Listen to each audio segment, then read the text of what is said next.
Rester dans des vieilles habitudes, ça impacte ta rentabilité.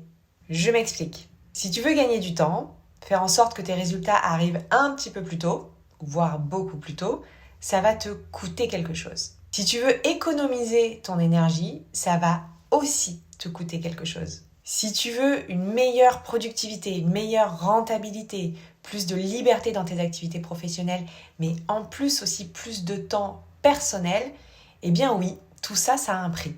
Quand tu décides de faire évoluer la situation que tu as actuellement, de la transformer pour te rapprocher de quelque chose qui te ressemble le plus, de ce que tu veux le plus, alors oui, c'est normal de ressentir beaucoup d'inconfort. Changer des habitudes de faire, des habitudes de penser, changer des comportements, c'est pas si compliqué en soi, mais c'est pas pour autant que c'est facile de les mettre en place. Ta façon de fonctionner, surtout si elle est là depuis très longtemps, c'est un petit peu comme si ça faisait partie de ton identité. Donc c'est pour ça que t'as beau savoir qu'aujourd'hui, cette façon de faire, c'est plus la bonne, elle est plus adaptée à ce que tu veux créer, tu vas ressentir des résistances à l'idée de t'en séparer. T'as envie, mais t'as pas envie.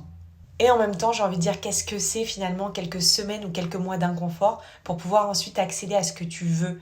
Prenons l'exemple du perfectionnisme sur lequel j'ai énormément bossé ces dernières années. Et c'était nécessaire parce que ça a affecté directement pour le coup mon temps, mon énergie, ma liberté et ma rentabilité. Tout ça à la fois. Donc, même si ça a résisté fort à l'intérieur, j'ai dû apprendre très progressivement à me détacher du perfectionnisme, qui était une forme de protection que j'avais trouvée depuis très longtemps. Et pour ça, comme pour mes coachés, j'ai donc travaillé à renforcer ma confiance en moi, à apprendre à me défaire du regard de l'autre et à travailler sur une nouvelle relation avec la notion d'échec. Pour récapituler, si je veux changer les choses actuellement, si je veux par exemple augmenter mon chiffre d'affaires ou augmenter ma rentabilité, je dois apprendre à faire différemment. Et pour faire différemment, on doit penser différemment.